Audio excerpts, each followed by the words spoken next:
buli muwala gwogenda okusanga e Kampala ogenda musangako ebintu bisatu bebiriwo ebyo ogenda musanga nga akoze enjala ogenda musanga nga akoze makeup ogenda musanga nga ayina enviiri onfuna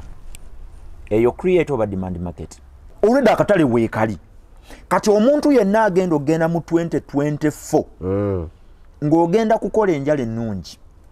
okola abantu makeup omulungi okola abakyala enviiri ennungi eyo demand market ogenda kubeera successful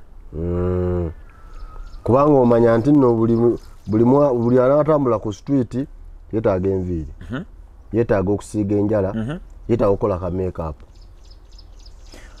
gwe buli lwobanga capital oyagala muteeka mu create market beera mweteefuteefu okuba nti abantu abo bonna ogenda kusooka bagezesezaako bintu byo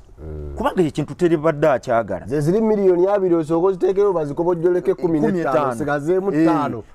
ekyo kijja beera gy'oli ogamba nti oba nzirayo oba ze balidde zimala kambyesonyiwe